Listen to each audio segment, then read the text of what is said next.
Hello, welcome back. If you're new here, welcome.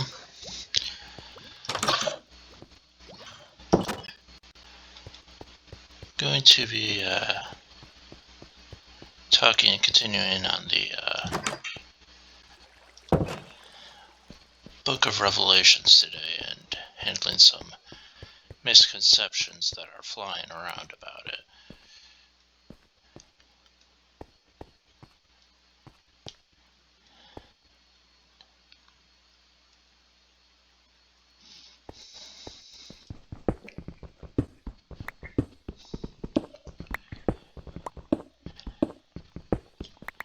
Now, a lot of people who read Revelation seem to think that it's in code or something. So they try to decode it for similar ways that people often try to decode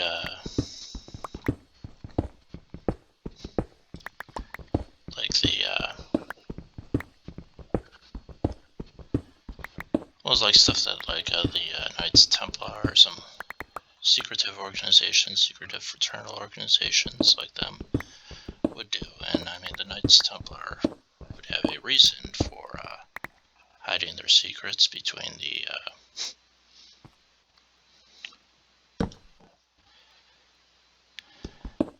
French king wanted their monies, wanted to get out his debt, and that's why he went after them. So one's guess if they actually had money at that point, they may have given it all to the King of France. But still, they wanted to defend their interests, so they would use all this type of knowledge that only they would have, like, astrological, astronomical,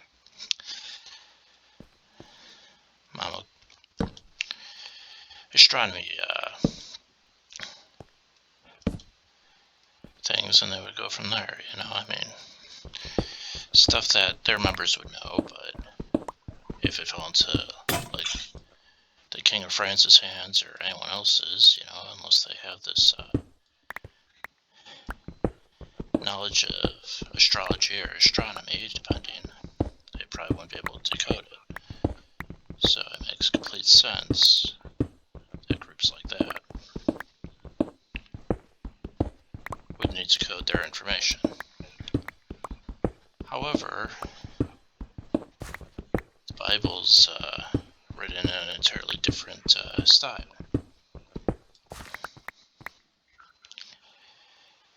In the Bible, no one's trying to hide information from you. It's all right out there so that you can access it.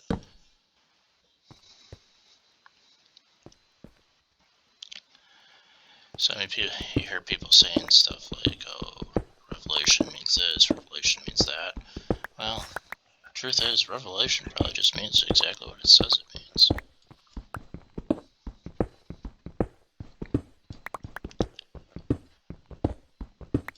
Now, a lot of it is amazing and hard to hear, especially if you believe it will happen. Now, I do believe it'll happen, but I also think there's a high probability the United States, which I live in, will not exist for the duration of the really bad stuff. I think the U.S. is probably going to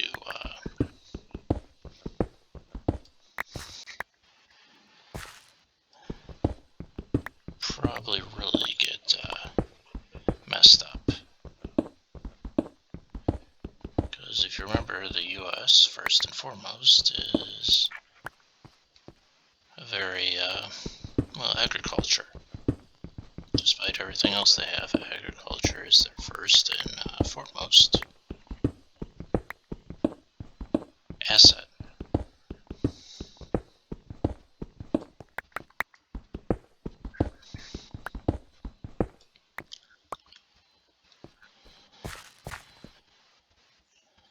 I'm sure we've all heard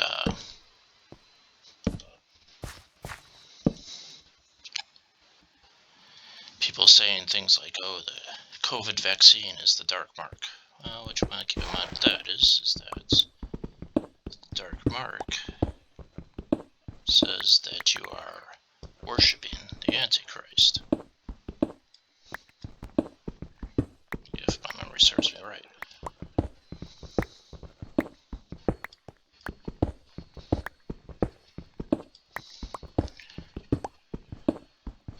don't worship the Antichrist, you'll be dead by then, so it's not really a concern for most Christians.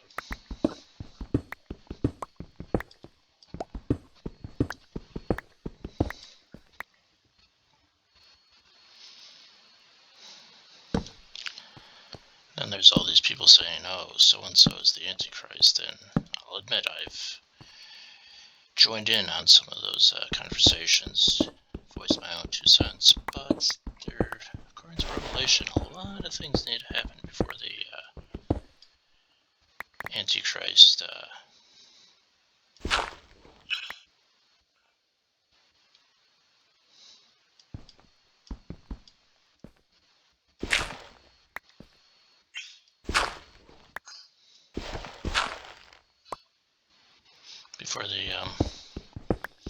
Antichrist shows up, or as it's described in the book of Revelation, the beast. People say, oh, Donald Trump must be the Antichrist because he acts like him. You know, has some of the similar features, and I'm like, oh, he must be the Antichrist. But the thing is, a lot of bad things need to happen before the beast shows up. So all this talk about so-and-so being the Antichrist, it's all just people blowing smoke about stuff they haven't bothered to research.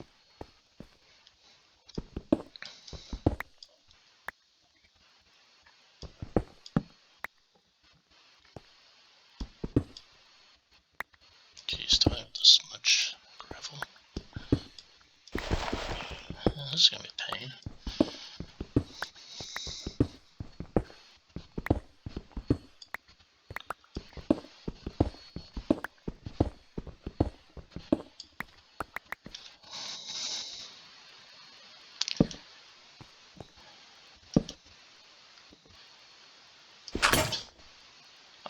My shovel.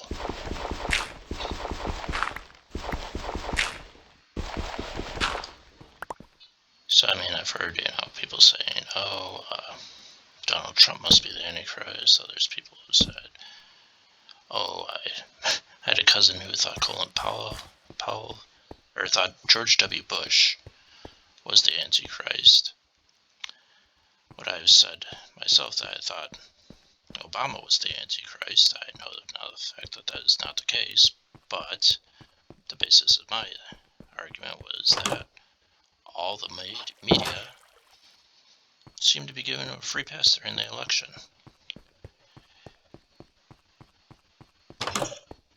And I think we all know why that is.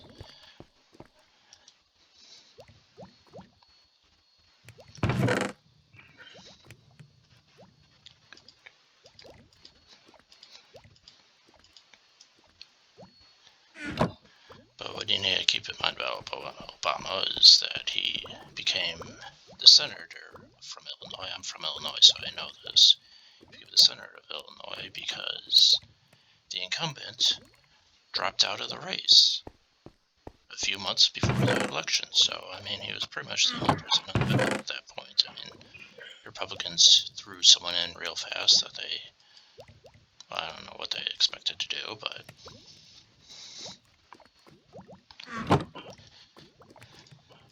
then Obama won.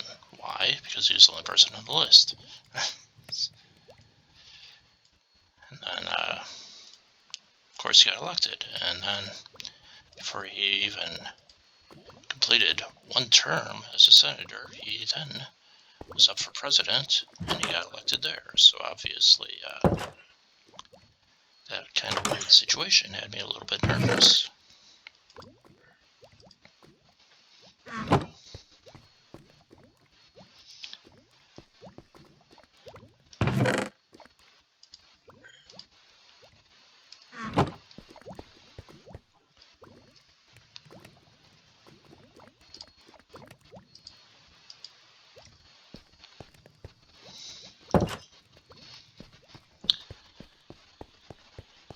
Like I said, the book of Revelation, pretty straightforward. They don't want to trick you about what it says. I mean, they want you to know what's written in it. Plain and simple. Excuse me. Just a little bit of the sniffles.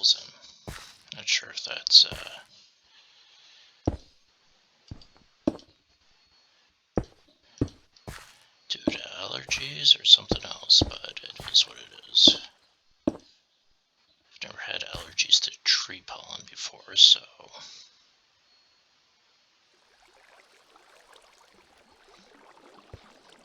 I don't want to think it's allergies, but I suppose it could be.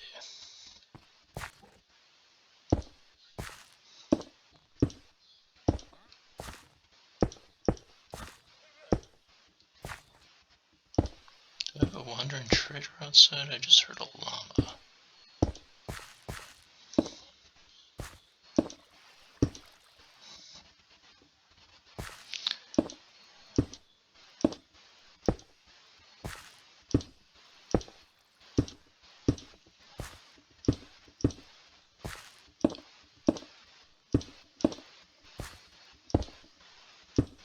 Maybe a moot point if I have a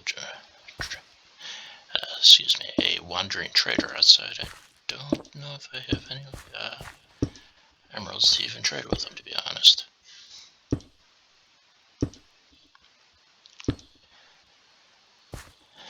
Contrary to what most of the Minecraft pros think, I think the wandering trader is actually a pretty good idea. Unless you get some... there's that bamboo farm again, unless you get some materials you won't otherwise have access to.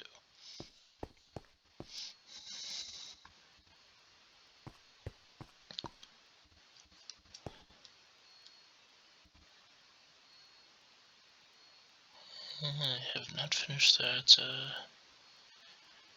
part yet.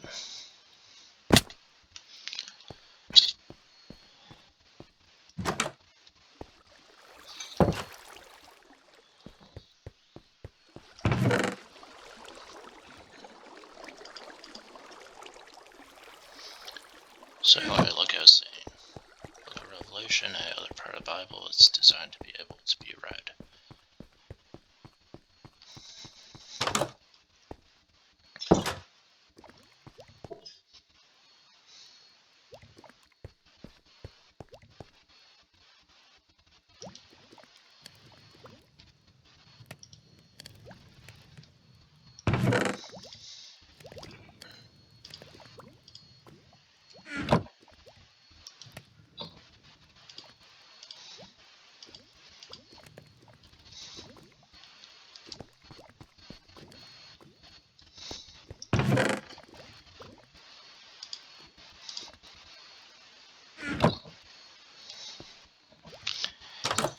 Eventually I do plan on maybe putting a melon farm underneath this base below here. I've actually got a lot of space beneath this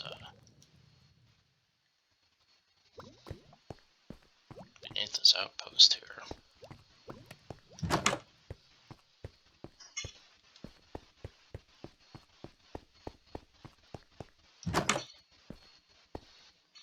You can see from up here there's a lot of space beneath here. Maybe build some type of melon farm. I'm going to have to look at a tutorial. I do not have the redstone prowess for that.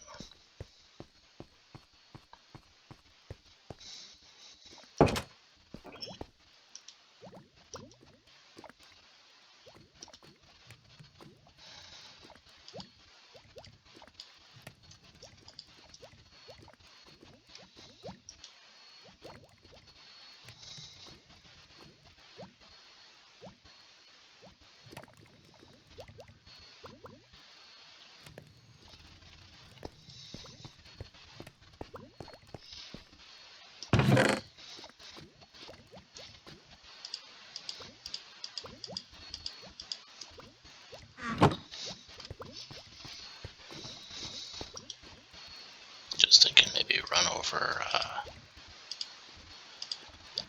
sell some sticks to the Fletcher that I have over in the village. Good source of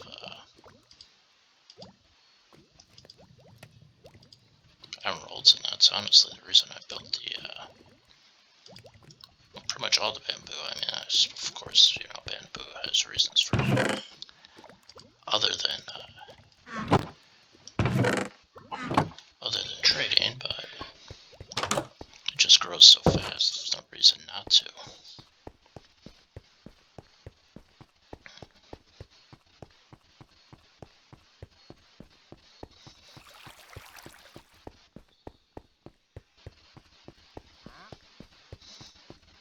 there's definitely...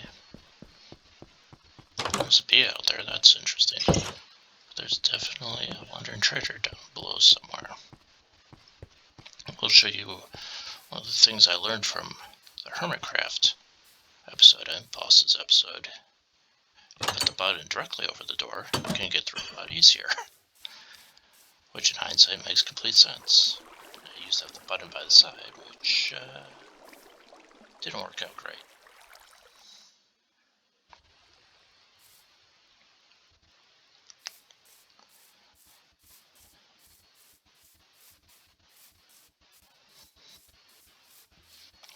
And the purple, I believe, is the Fletcher. Yep.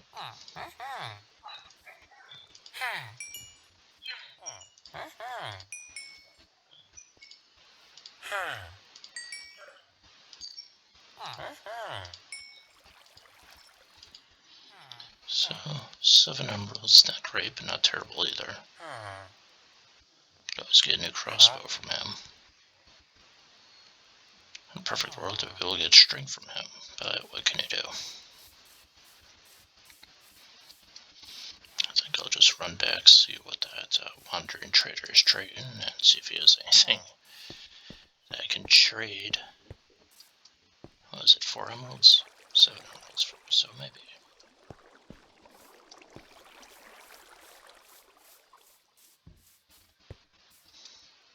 I can't tell you how much of a better situation having that button above the door is. I was having so much trouble getting through that door, it was actually pretty ridiculous. Now, I don't actually know where that wandering treasure was. I had heard him making his wandering trader noises, but I don't see him now. If I'm gonna look around, it might be over here. Oh, is there a beehive down here? There is. Oh, and there's the trader. Hey you. I think I've talked to you before because you're only dragging one llama around, and that means I probably killed one of them. I feel like I bought one before. I'll buy another one.